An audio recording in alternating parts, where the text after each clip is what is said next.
Aku, Alia Paramita, seorang mahasiswi kedokteran di Universitas Udayana, Bali. Aku selalu percaya bahwa hidupku adalah tentang perjuangan untuk mencapai impian-impian besar. Sejak kecil, aku tahu apa artinya menjadi dokter, membantu orang lain, menyelamatkan nyawa, dan memberi harapan kepada mereka yang membutuhkan. Bukan sekadar profesi, tapi juga panggilan jiwa.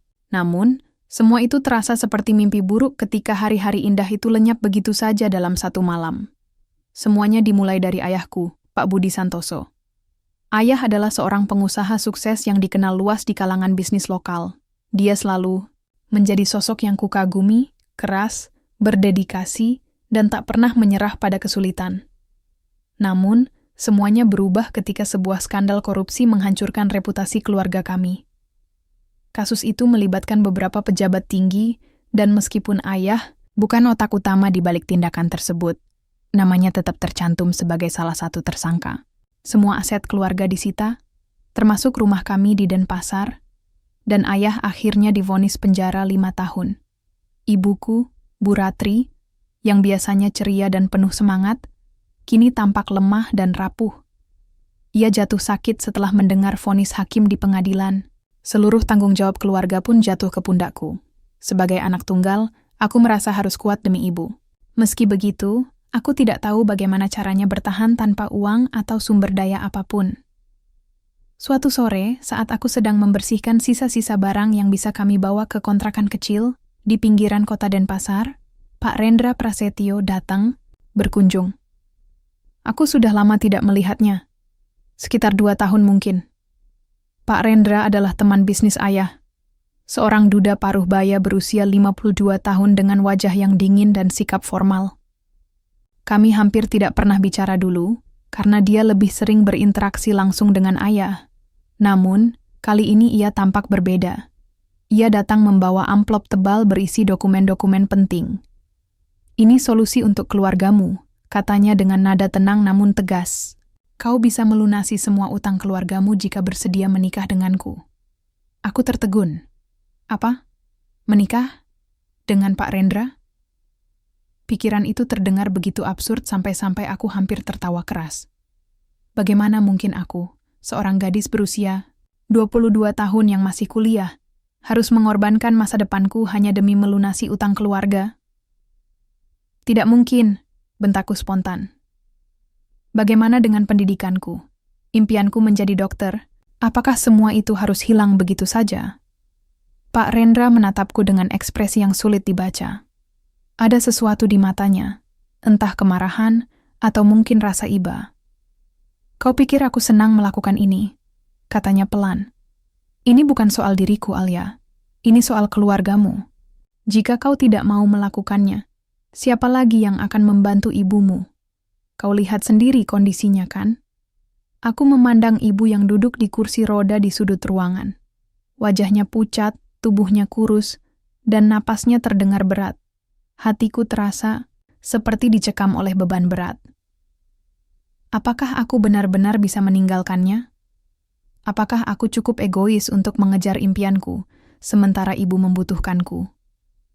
Hari-hari berikutnya terasa begitu panjang. Aku berusaha mencari alternatif lain. Pinjaman, bank, pekerjaan sampingan, apapun yang bisa membantu keluargaku keluar dari lubang hitam ini. Namun, semakin aku mencoba, semakin jelas bahwa tidak ada jalan keluar lain selain proposal gila dari Pak Rendra. Setiap kali aku memikirkannya, dadaku terasa sesak. Masa depan yang kuinginkan mulai pudar, digantikan oleh bayang-bayang kehidupan baru yang menakutkan. Pada akhirnya aku menyerah. Dengan hati yang hancur, aku menemui Pak Rendra dan mengatakan bahwa aku menerima tawarannya. Ia hanya tersenyum tipis, seolah ia sudah tahu bahwa aku tidak punya pilihan lain. Di momen itulah aku sadar bahwa aku telah kehilangan kendali atas hidupku. Semua impian, harapan, dan kebebasanku lenyap dalam sekejap. Perjalanan menuju pernikahan, itu terasa seperti mimpi buruk yang tak kunjung berakhir. Saat aku berdiri di hadapan altar, mengenakan kebaya tradisional yang dipilih oleh Pak Rendra, aku tidak merasakan kebahagiaan sama sekali. Hanya ada kekosongan. Mataku berkaca-kaca, bukan karena cinta, tapi karena keputusasaan. Aku tidak tahu apakah keputusan ini benar atau salah. Yang pasti, aku tahu bahwa kehidupan baruku dengan Pak Rendra tidak akan mudah. Dan entah bagaimana, aku harus belajar untuk bertahan. Pernikahan itu terjadi begitu cepat, seperti badai yang datang tanpa peringatan dan meninggalkan kehancuran di belakangnya. Sehari setelah ijab kabul, aku sudah harus meninggalkan Bali, tempat kelahiranku, tempat aku tumbuh besar, dan tempat segala mimpi-mimpiku bermula untuk pindah ke Surabaya, kota besar yang jauh lebih padat dan keras dibandingkan dengan pulau yang selalu kusebut rumah.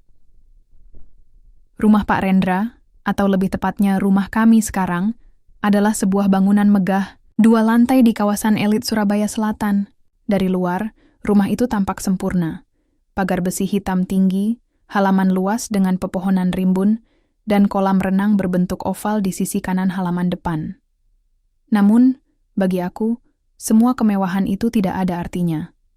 Bagiku, rumah ini hanyalah penjara baru, tempat aku dipaksa untuk hidup di bawah aturan orang lain. Saat aku pertama kali masuk ke dalam rumah itu, rasanya seperti memasuki dunia yang sama sekali asing.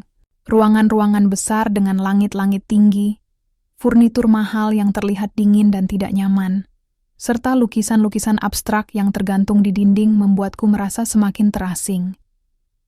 Aku tidak mengerti bagaimana caranya hidup di tempat seperti ini.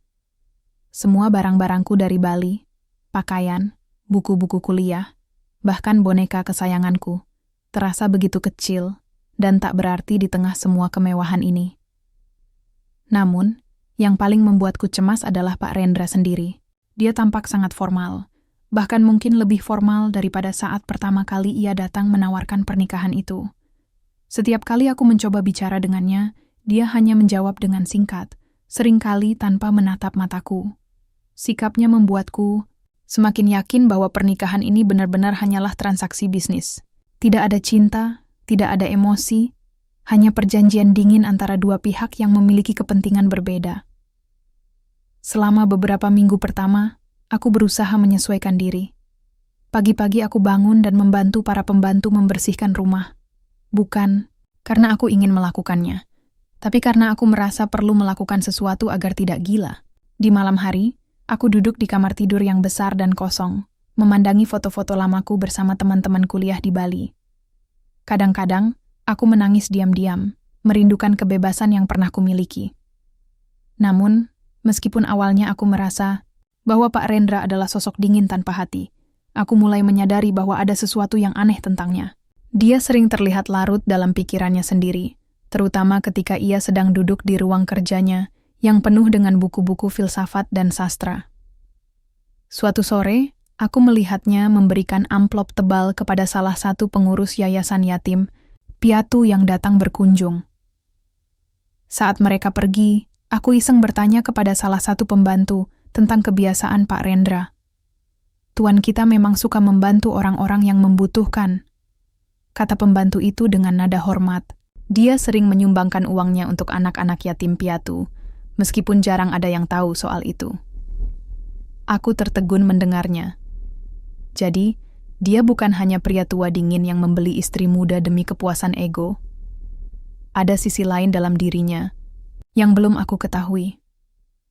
Mungkin, hanya mungkin, dia lebih manusiawi daripada yang kubayangkan. Kesempatan untuk lebih memahami Pak Rendra datang secara tak terduga. Suatu malam, saat aku sedang duduk di ruang tamu sambil membaca novel, ia tiba-tiba muncul dengan secangkir teh di tangannya. Untuk pertama kalinya, dia duduk di sofa yang sama denganku, meskipun masih menjaga jarak. "Apa yang sedang kau baca?" tanyanya, suaranya terdengar lebih lembut daripada biasanya. Aku menunjukkan sampul buku itu. "Novel karya Pramoedia Ananta." "Tuer," jawabku pelan. "Salah satu favoritku." Dia tersenyum tipis. Aku juga suka karyanya. Dia punya cara unik dalam menggambarkan realitas sosial Indonesia. Percakapan singkat itu berlanjut menjadi diskusi panjang tentang literatur. Meskipun awalnya aku ragu-ragu, aku akhirnya mulai membuka diri. Kami berbicara tentang Pramoedia, tentang seni, dan bahkan tentang filosofi hidup. Di momen itu, aku melihat sisi lain dari Pak Rendra, seseorang yang cerdas, berwawasan luas, dan memiliki kedalaman emosi yang sulit ditebak. Dia bukan hanya pria tua kaya yang membeli istri muda. Dia adalah manusia dengan luka-luka masa lalu yang mungkin belum sembuh sepenuhnya. Namun, di tengah percakapan itu, aku juga menyadari bahwa ada hal-hal yang masih dia sembunyikan. Ketika aku mencoba menanyakan tentang keluarganya, dia langsung mengalihkan topik. Ekspresinya berubah gelap, seolah ada pintu besar yang tiba-tiba tertutup rapat di wajahnya. Aku tahu, ada rahasia dalam hidupnya yang belum ia ungkapkan kepadaku. Malam itu, aku tidur dengan perasaan campur aduk. Di satu sisi, aku merasa lega, karena ternyata Pak Rendra tidak seburuk yang kubayangkan. Di sisi lain, aku semakin penasaran tentang siapa dia sebenarnya. Apakah dia benar-benar peduli padaku, atau apakah semua ini hanya sandiwara untuk membuatku merasa nyaman? Dan yang paling penting, apa alasan sebenarnya di balik keputusannya untuk menikah denganku? Surabaya terasa semakin asing bagiku. Kota ini begitu sibuk, ramai, dan penuh dengan aktivitas yang tidak bisa ku mengerti. Setiap pagi, aku melihat orang-orang berlarian mengejar waktu, mobil-mobil mewah melaju cepat di jalanan, dan gedung-gedung tinggi menjulang di mana-mana. Namun, di tengah semua itu, aku merasa semakin terisolasi. Teman-teman lamaku di Bali sudah mulai menjauh karena mereka tidak tahu bagaimana cara berkomunikasi denganku lagi. Kuliah? Itu sudah menjadi mimpi yang mustahil untuk diwujudkan, setidaknya untuk saat ini. Meskipun begitu, ada satu hal yang mulai berubah dalam diriku. Aku tidak lagi melihat Pak Rendra sebagai musuh atau beban. Dia adalah teka-teki yang perlahan-lahan mulai terpecahkan. Dan entah bagaimana, aku merasa bahwa ada sesuatu yang lebih besar sedang menanti di balik semua ini. Hari-hari berlalu, dan hubunganku dengan Pak Rendra mulai menunjukkan perubahan halus yang sulit aku pahami sepenuhnya. Awalnya, aku masih merasa seperti burung dalam sangkar emas, terjebak di antara kemewahan yang tidak kuinginkan dan kebebasan yang semakin menjauh. Namun, ada sesuatu yang berbeda sekarang. Interaksi kami tidak lagi terbatas pada percakapan singkat atau tatapan dingin yang membuatku merasa seperti tamu asing di rumah sendiri. Ada retakan-retakan kecil dalam dinding formalitas itu, dan melalui celah-celah itulah aku mulai melihat sisi lain dari suamiku. Salah satu momen yang paling kuat terjadi ketika aku menemukan album foto tua di salah satu rak ruang kerjanya. Album itu terselip di antara buku-buku tebal tentang filsafat dan politik, hampir tersembunyi di balik debu waktu. Aku tidak bermaksud untuk mengintip isi album itu, tapi rasa penasaranku terhadap sosok di balik masker dingin Pak Rendra membuatku membuka lembar demi lembar gambar-gambar lama tersebut. Di halaman pertama, aku melihat wajah Pak Rendra yang lebih muda, dengan senyum lebar yang jarang kulihat sekarang. Di sisinya, ada seorang wanita cantik dengan rambut panjang bergelombang dan mata hangat. Mereka tampak sangat bahagia, berdiri di depan sebuah taman bunga yang indah. Aku langsung menyadari bahwa wanita itu pastilah mendiang istrinya, meskipun aku belum pernah mendengar cerita lengkap tentangnya. Di halaman-halaman berikutnya ada foto-foto mereka bersama seorang gadis kecil, putri mereka. Gadis itu memiliki rambut hitam legam dan senyum manis yang mirip dengan Pak Rendra. Wajahnya begitu polos, penuh kebahagiaan masa kecil yang tak tergantikan. Namun, saat aku membalik halaman terakhir, hatiku tercekat. Foto terakhir adalah potret keluarga mereka yang tampak begitu sempurna, Pak Rendra, istrinya, dan putri mereka, tetapi ada catatan tertulis tangan di bagian bawah halaman. Kenangan terakhir bersama Nisa, 10 tahun yang lalu. Aku tahu, artinya tanpa harus bertanya. Putri mereka telah meninggal dunia. Luka itu pasti sangat dalam bagi Pak Rendra, karena aku bisa melihatnya di matanya setiap kali dia diam-diam memandangi langit malam atau tenggelam dalam pikiran-pikirannya. Saat itu, aku mulai menyadari bahwa Pak Rendra bukan hanya pria tua yang mengambil alih hidupku secara paksa. Dia adalah manusia yang telah kehilangan segalanya, keluarganya, cintanya, dan mungkin juga harapannya. Dan entah bagaimana, aku merasa bersalah karena selama ini hanya melihatnya sebagai musuh. Aku telah begitu egois, memandang semua ini dari sudut pandangku sendiri tanpa mencoba memahami apa yang ia rasakan. Kesempatan untuk lebih mendekatinya datang ketika aku memutuskan untuk membantu salah satu yayasan yatim piatu yang sering dikunjungi Pak Rendra. Sejak pertama kali aku melihatnya memberikan sumbangan kepada pengurus yayasan itu, aku merasa ingin melakukan sesuatu yang lebih. Jadi, aku mulai menyisihkan waktu beberapa hari dalam seminggu untuk mengajar anak-anak di sana. Mereka adalah anak-anak kecil yang penuh semangat, meskipun hidup mereka tidak mudah. Melihat senyum mereka membuatku merasa sedikit lebih hidup, meskipun beban di pundakku masih terasa sangat berat.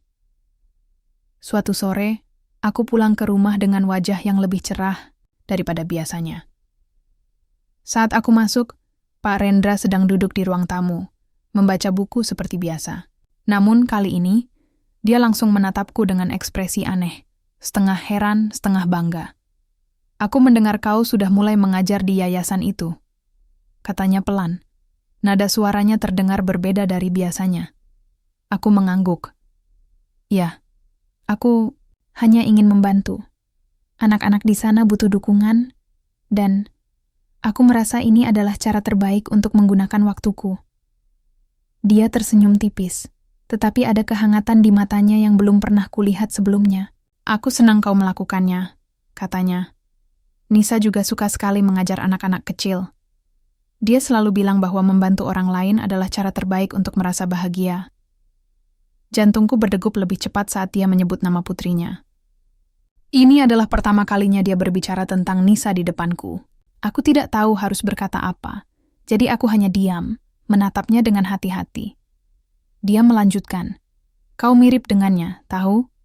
Bukan fisik, tapi sikapmu. Kau punya hati yang besar, sama seperti dia." Pernyataan itu membuatku terdiam. Aku tidak tahu apakah itu pujian atau hanya pengakuan sederhana tentang kesamaan karakter.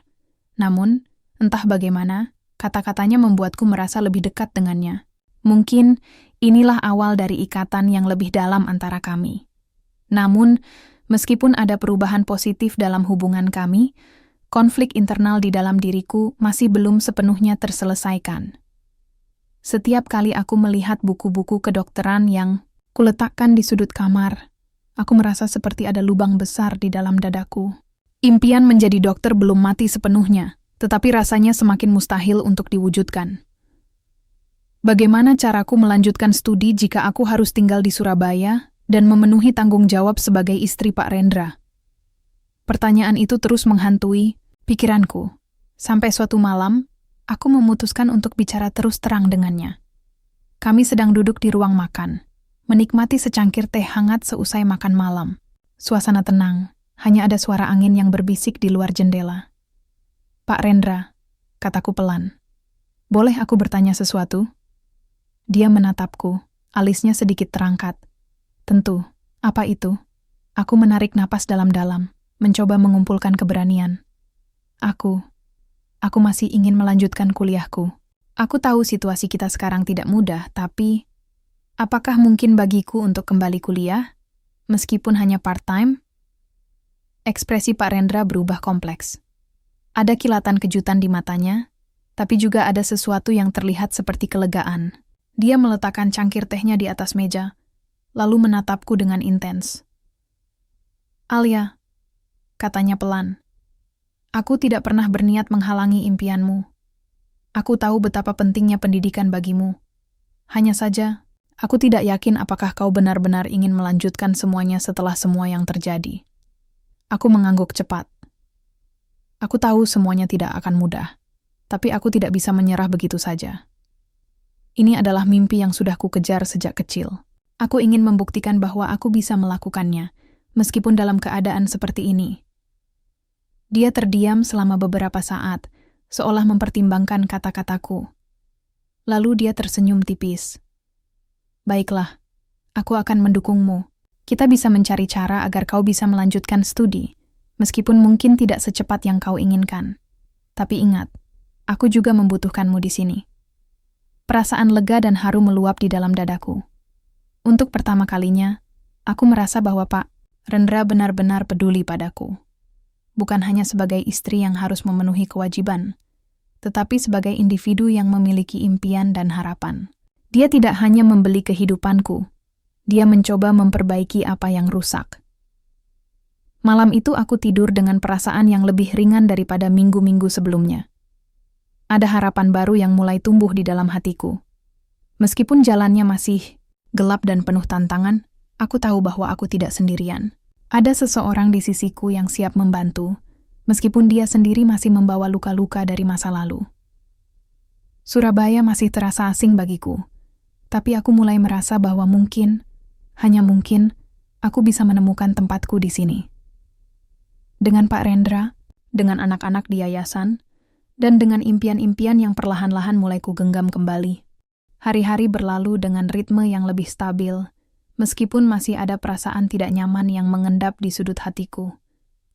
Aku mulai merasakan bahwa hubungan antara aku dan Pak Rendra bukan lagi sekadar pernikahan yang dipaksakan oleh keadaan.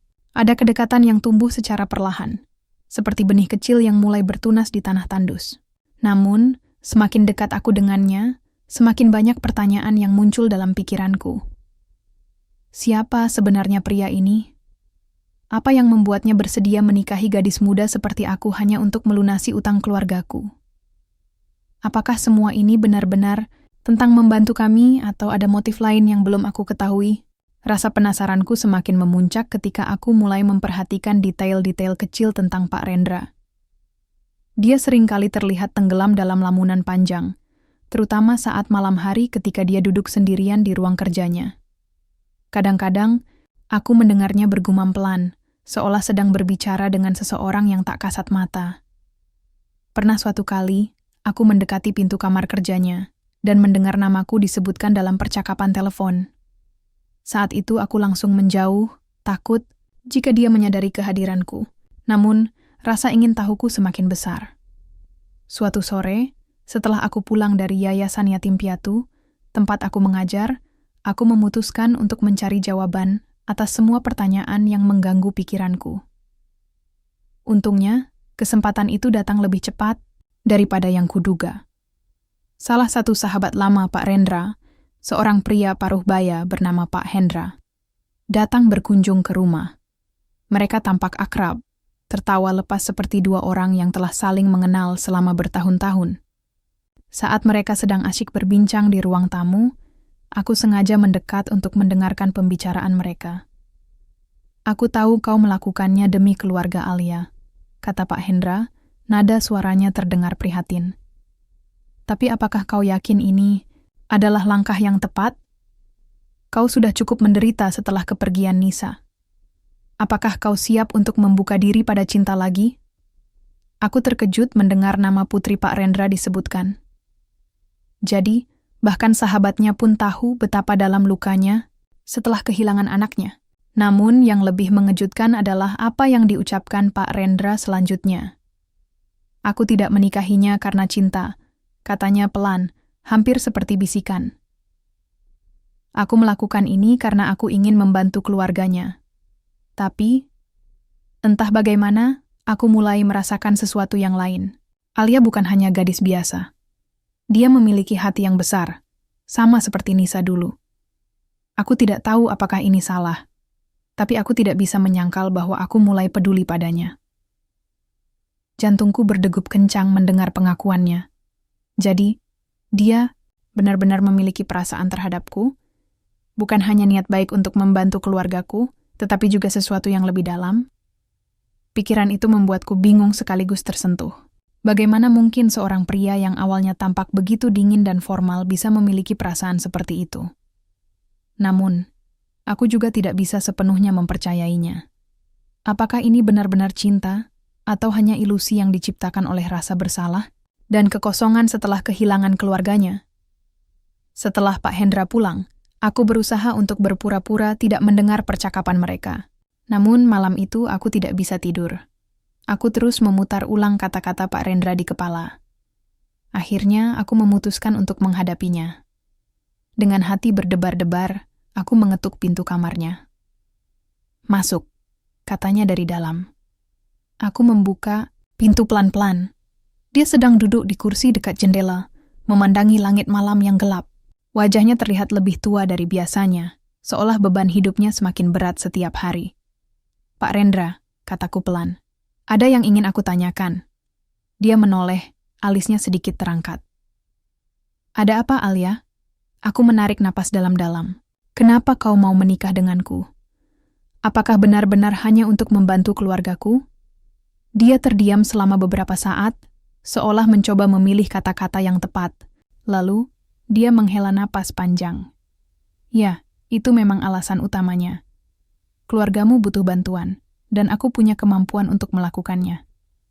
Tapi, ada juga alasan lain. Aku menatapnya dengan tegang, menunggu lanjutan ceritanya. Sejak Nisa pergi, aku merasa seperti kehilangan tujuan hidup. Semua yang kulakukan terasa kosong. Aku mencoba mengisi waktu dengan pekerjaan dan sumbangan kepada yayasan-yayasan, tapi itu tidak cukup. Ketika aku bertemu denganmu, aku melihat sesuatu yang spesial. Kau punya semangat yang kuat, keberanian untuk melawan nasib, dan hati yang besar. Entah bagaimana, aku merasa bahwa kau bisa membantuku menemukan arti hidup lagi. Aku terdiam mendengar pengakuannya. Kata-katanya terdengar begitu tulus, tetapi juga penuh keraguan. Dia tidak menyangkal bahwa pernikahan ini dimulai sebagai transaksi, tetapi ada sesuatu yang lebih dalam yang mulai tumbuh di antara kami. Aku tidak tahu apakah aku siap untuk menerima perasaan itu, tapi aku tidak bisa menyangkal bahwa aku juga merasakan sesuatu yang berbeda terhadapnya. Namun, ada satu hal yang masih mengganjal di pikiranku. Apakah kau menyesali keputusan ini? Tanyaku pelan. Menikah denganku, maksudku. Dia tersenyum tipis, tetapi ada kelembutan di matanya. Tidak. Meskipun awalnya aku ragu, sekarang aku tahu bahwa ini adalah langkah yang tepat. Kau tidak hanya membantu keluargamu, tapi juga membantuku menemukan kembali arti hidup. Malam itu, aku akhirnya memahami bahwa Pak Rendra bukanlah pria egois yang hanya ingin membeli istri muda untuk kepuasan pribadinya. Dia adalah manusia yang penuh luka yang mencoba mencari harapan baru melalui hubungannya denganku. Meskipun aku masih ragu-ragu, aku mulai merasa bahwa mungkin, hanya mungkin, ada masa depan bagi kami berdua. Namun, ada satu hal yang belum terselesaikan. Impianku menjadi dokter. Setelah pembicaraan itu, aku memutuskan untuk membahasnya lagi dengannya. Aku tahu bahwa aku tidak bisa menyerah begitu saja pada impian yang telah kukejar sejak kecil. Dan untungnya, Pak Rendra sepertinya memahami hal itu. Aku akan membantumu melanjutkan studimu, katanya suatu pagi. Kita bisa mencari universitas yang memiliki program part-time atau online. Mungkin tidak akan secepat yang kau inginkan, tapi aku yakin kau bisa melakukannya. Perasaan lega dan haru meluap di dalam dadaku. Untuk pertama kalinya, aku merasa bahwa aku tidak sendirian dalam perjuanganku. Dia tidak hanya mendukungku sebagai suamiku, tetapi juga sebagai mitra dalam perjalanan hidupku. Surabaya mulai terasa lebih ramah bagiku. Meskipun masih ada tantangan yang harus dihadapi, aku tahu bahwa aku tidak lagi terjebak dalam sangkar emas. Di balik dinding formalitas dan kemewahan, ada seseorang yang mencoba membangun kembali kehidupannya bersamaku. Dan, entah bagaimana, aku mulai merasa bahwa mungkin ini adalah awal dari sesuatu yang lebih indah. Pekan-pekan berikutnya menjadi titik balik dalam hidupku. Perasaanku terhadap Pak Rendra mulai berubah, meskipun aku sendiri masih sulit mengakui hal itu. Awalnya, pernikahan ini hanyalah beban berat yang harus kubawa demi menyelamatkan keluargaku. Namun seiring waktu, hubungan kami tumbuh menjadi sesuatu yang lebih dalam, sesuatu yang tidak bisa kujelaskan dengan kata-kata sederhana. Ada kehangatan yang mulai menyusup ke dalam hatiku, perlahan-lahan melelehkan ketegangan dan rasa benci yang pernah ada. Namun, perubahan ini tidak terjadi tanpa tantangan. Ketika aku mulai merasa bahwa mungkin aku bisa mencintai Pak Rendra, pikiran-pikiran lain juga mulai muncul di benakku. Apakah ini benar-benar cinta? Atau hanya bentuk pengabdian karena dia telah menolong keluargaku? Apakah aku sedang membohongi diri sendiri untuk merasa nyaman dengan situasi ini? Aku seringkali bertanya-tanya, apakah perasaanku padanya adalah hasil dari rasa bersyukur atau benar-benar datang dari hati yang paling dalam? Di tengah keraguan itu, aku memutuskan untuk fokus pada satu hal yang selalu menjadi impianku. Pendidikan. Dengan dukungan Pak Rendra, aku mulai mencari universitas yang menawarkan program kuliah online atau part-time. Setelah beberapa minggu mencari informasi, aku akhirnya menemukan sebuah universitas swasta di Jakarta yang memiliki program fleksibel untuk mahasiswa seperti aku. Meskipun aku harus mengorbankan banyak waktu istirahat dan kesempatan sosial, aku yakin bahwa ini adalah langkah yang tepat. Kau yakin bisa melakukannya? Tanya Pak Rendra suatu malam, saat aku sedang membaca buku teks kedokteran di ruang tamu. Aku menoleh padanya, tersenyum tipis. Aku harus bisa. Ini adalah mimpiku. Dia mengangguk pelan, lalu duduk di sampingku. Jika kau butuh bantuan, jangan ragu untuk memberitahuku. Aku akan selalu mendukungmu, apapun yang terjadi. Kata-katanya membuatku merasa hangat. Untuk pertama kalinya dalam hidupku, aku merasakan apa artinya memiliki pasangan yang benar-benar peduli pada impian dan tujuanku. Dia bukan hanya suamiku. Dia adalah teman sekaligus penyemangat dalam perjalanan panjang ini. Namun, semakin aku dekat dengannya, semakin aku menyadari bahwa ada luka-luka masa lalu yang belum sepenuhnya sembuh. Suatu malam, saat aku sedang membersihkan ruang kerjanya, aku menemukan sebuah kotak kayu kecil yang tersembunyi di dalam laci meja. Di dalam kotak itu, ada surat-surat tua, foto-foto Nisa, putrinya yang sudah meninggal, dan sebuah kalung emas dengan liontin berbentuk hati. Aku tidak sengaja membacanya, tapi kata-kata dalam salah satu surat itu membuatku terdiam. Ayah, aku tahu kau selalu bekerja keras untuk keluarga kita. Tapi kadang-kadang, aku ingin ayah lebih sering di rumah. Aku ingin kita bisa tertawa bersama lagi seperti dulu. Air mataku mulai mengalir tanpa aku sadari. Surat itu ditulis oleh Nisa ketika dia masih kecil, mungkin beberapa tahun sebelum tragedi itu terjadi. Aku bisa merasakan betapa besar rasa sayangnya pada ayahnya, meskipun mereka seringkali terpisah oleh pekerjaan dan tanggung jawab. Luka kehilangan Nisa pasti begitu dalam bagi Pak Rendra, dan aku mulai memahami bahwa semua yang dilakukannya sekarang, termasuk menikahiku, mungkin adalah cara baginya untuk mencoba mengisi kekosongan itu. Esok harinya, aku memutuskan untuk bicara dengannya tentang hal itu. Kami duduk di teras belakang rumah, menikmati udara pagi yang segar. Burung-burung berkicau riang di pepohonan, seolah dunia sedang berusaha memberikan kami sedikit kebahagiaan.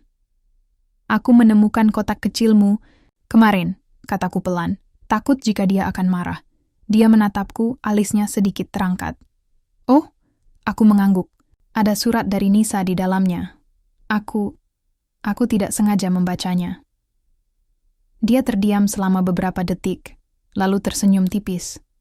Itu surat terakhir yang dia tulis untukku, sebelum kecelakaan itu. Suara terakhirnya terdengar bergetar, seolah dia sedang berusaha menahan air matanya.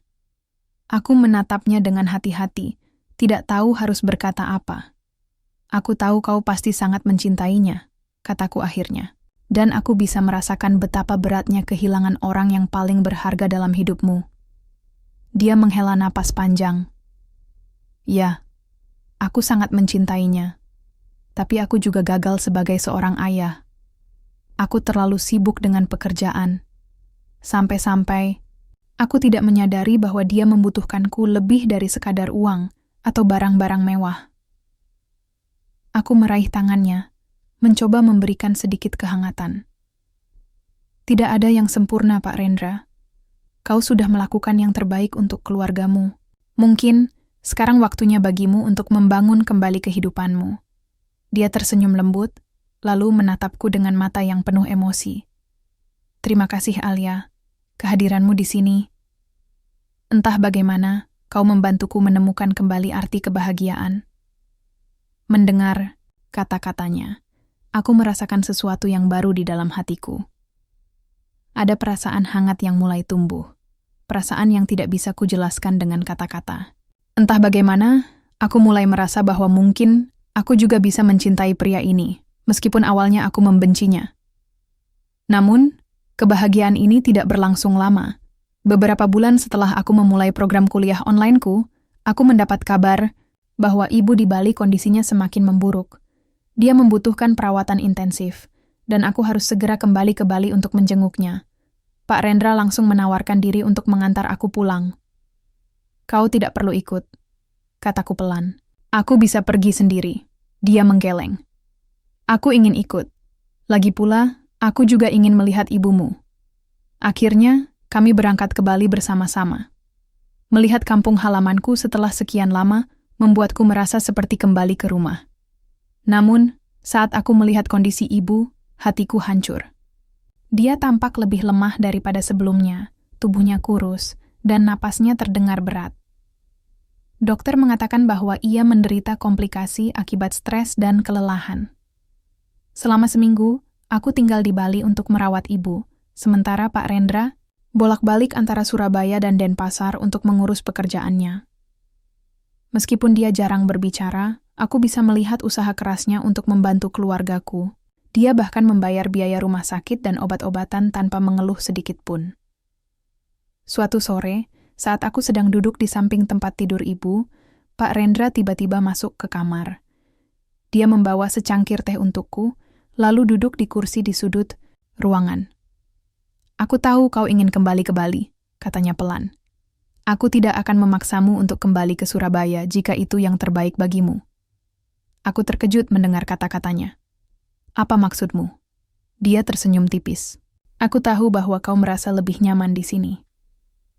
Dan aku juga tahu bahwa kau tidak sepenuhnya bahagia di Surabaya. Jadi, jika kau ingin tetap tinggal di Bali, aku akan mendukungmu. Hatiku terasa seperti dilempar ke dalam jurang. Bagaimana mungkin dia bisa begitu tulus?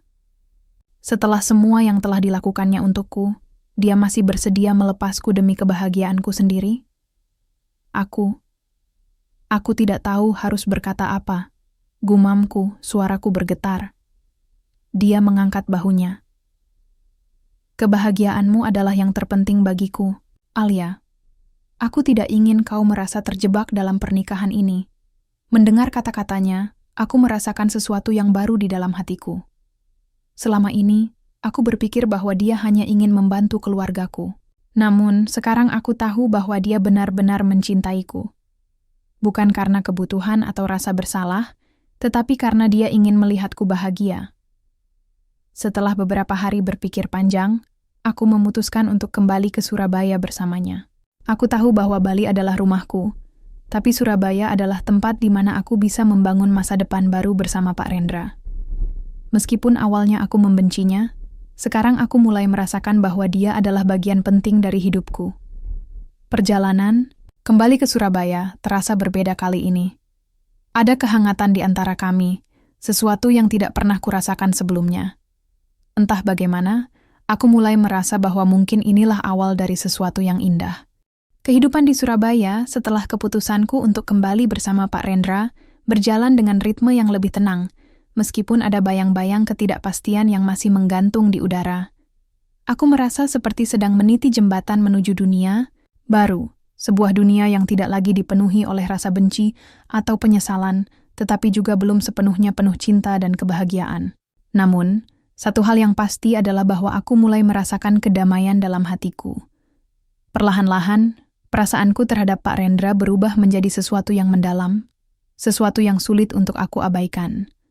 Namun, kebahagiaan itu tidak bertahan lama. Suatu pagi, saat aku sedang membaca buku di ruang tamu, Pak Rendra tiba-tiba terjatuh di dekat meja makan. Awalnya, aku mengira dia hanya kelelahan karena bekerja terlalu keras. Sebagai seorang pengusaha, dia selalu menempatkan pekerjaan di atas segalanya. Tapi kali ini, kondisinya tampak berbeda. Wajahnya pucat, napasnya tersengal-sengal, dan tubuhnya gemetar hebat. Apa yang terjadi? Tanyaku panik, langsung berlari ke sisinya. Dia mencoba tersenyum tipis, meskipun wajahnya tampak kesakitan. Aku baik-baik saja. Katanya pelan, suaranya terdengar lemah. Tapi aku tahu bahwa dia tidak baik-baik saja. Dengan cepat, aku memanggil ambulans dan membawanya ke rumah sakit. Setelah serangkaian pemeriksaan medis, dokter memberikan kabar yang membuatku terhenyak. Pak Rendra didiagnosis mengalami gagal jantung akut dan kondisinya sangat parah. Dia membutuhkan perawatan intensif serta operasi besar untuk memperpanjang hidupnya, tetapi bahkan dengan semua itu, harapan sembuhnya sangat kecil. Berapa lama dia bisa bertahan? Tanyaku kepada dokter, suaraku bergetar. Dokter menatapku dengan ekspresi prihatin. Itu tergantung pada kemampuan tubuhnya untuk bertahan. Bisa beberapa bulan, bisa juga lebih singkat. Aku keluar dari ruang dokter dengan air mata yang tak bisa kubendung. Semua kenangan tentang dia, tentang bagaimana dia telah membantu keluargaku, tentang caranya mendukung impian-impianku, tentang pengorbanannya demi melihatku bahagia, berputar di benakku. Aku tidak bisa membayangkan hidup tanpa kehadirannya. Selama ini, aku merasa bahwa dialah satu-satunya orang yang benar-benar peduli padaku, meskipun awalnya aku membencinya. Setelah beberapa hari dirawat di rumah sakit, Pak Rendra akhirnya diizinkan pulang, dengan syarat harus menjalani perawatan, rutin dan mengonsumsi obat-obatan secara teratur. Namun kondisinya semakin memburuk setiap hari.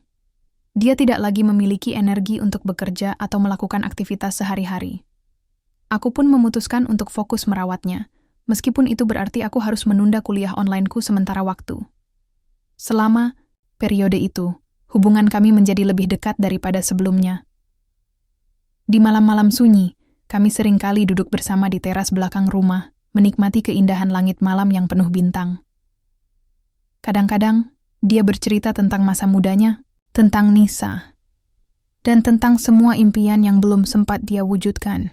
Saat itulah aku menyadari bahwa, meskipun dia tampak kuat di luar, di dalam dirinya ada kekosongan yang mendalam, kekosongan yang mungkin tidak akan pernah bisa diisi sepenuhnya.